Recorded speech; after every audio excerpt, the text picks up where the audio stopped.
ایک بھائی جان نے سوال کیا جی آپ عید میلاد النبی کی خوشی کیوں نہیں مناتے؟ بھائی جان جہاں تک عید میلاد النبی کی خوشی منانے کی بات ہے نا، الحمدللہ ہم سب مسلمان ہیں، ہم نے سب نے پیارے نبی صلی اللہ علیہ وسلم کا کلمہ پڑھا ہوا ہے، ہم سب پیارے نبی صلی اللہ علیہ وسلم کی شریعت کو مانتے ہیں، اور اس سے بڑھ کر ہم سب پیارے نبی صلی اللہ علیہ وسلم سے محبت کا دعویٰ کرتے ہیں۔ اب ایمانداری کے ساتھ بتلائیں، جب کلمہ اور شریعت پیارے نبی صلی اللہ علیہ وسلم کی مانتے ہیں اور پڑھتے ہیں تو حق تو یہی بنتا ہے نا، پھر بات بھی پیارے مصطفیٰ علیہ السلام کی مانی جائے، اتباع اور فرمانبرداری بھی پیارے مصطفیٰ علیہ السلام کی جائے۔ اب آپ پیارے نبی صلی اللہ علیہ وسلم کی ساری زندگی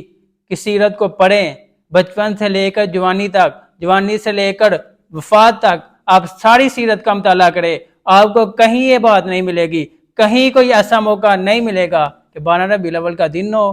اللہ کے نبی صلی اللہ علیہ وسلم نے صحابہ سے کہا ہو، صحابہ آج کے دن میں پیدا ہوا تھا، آج میرا ولادت کا دن ہے، آج کے دن عید ہے، ہم عید منائیں گے، ہم خوشیاں کریں گے، ہم جھنڈیاں اور جلوس نکالیں گے، اور ہم طرح طرح کے کھانے پکا کر لوگوں میں تقسیم کریں گے۔ آپ کو پوری زندگی میں ایسا موقع نہیں ملے گا اللہ کے نبی صلی اللہ علیہ وسلم نے ایسا کیا ہو اور صحابہ سے کہا ہو جی یہ بہت بڑی نیکی ہے، آپ نے ساری زندگی اس کو کرنا ہے، اور صحابہ نے بھی ساری زندگی اس کو کیا ہو، اس کے بعد تابعین، تبع تابعین، ائمہ محدثین نے بھی اس کو کیا ہو، اللہ کے کرم و فضل سے آپ کو نہیں ملے گا۔ کیوں نہیں کیا؟ بھائی جان یہ شریعت کا حصہ ہی نہیں،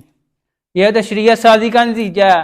اگر یہ شریعت کا حصہ ہوتا تو وہ ضرور کرتے، اور میں بھی کرتا، سب کرتے، اس میں اختلاف ہی نہ ہوتا۔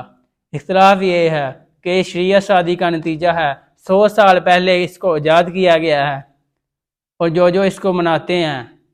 وہ یہ نہ سمجھے کہ اللہ کے نبی صلی اللہ علیہ وسلم سے محبت کا اظہار کرتے ہیں۔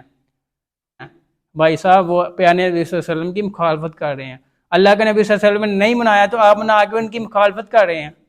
اور جو اس کو مناتا ہے وہ اللہ کے نبی صلی اللہ علیہ وسلم کی اس حدیث کو یاد رکھے۔ اللہ کے نبی صلی اللہ علیہ وسلم ہر مسنون خطبہ جمعہ میں کہا کرتے تھے کل محدثۃ بدعہ وکل بدعۃ ضلالہ وکل ضلالۃ فی النار، ہر نیا کام بدعت ہے اور ہر بدعت گمراہی ہے، اور ہر گمراہی جہنم کی طرف لے کے جانے والی ہے۔ اور صحیح بخاری کی اس حدیث کو بھی یاد رکھے، اللہ کے نبی صلی اللہ علیہ وسلم فرمایا کرتے تھے من عمل عملا ولیس علیہ امرنا فہو رد فذاک مردود، ایسا عمل جس پر ہمارا حکم نہیں، ہماری اسٹمپ نہیں، فہو رد فذاک مردود، وہ رد اور مردود عمل ہے۔ اللہ رب العزت سے دعا ہے اللہ رب العزت ہم سب کو پیارے نبی صلی اللہ علیہ وسلم کی سیرت کو پڑھ کر اس پر عمل کرنے کی توفیق عطا فرمائے۔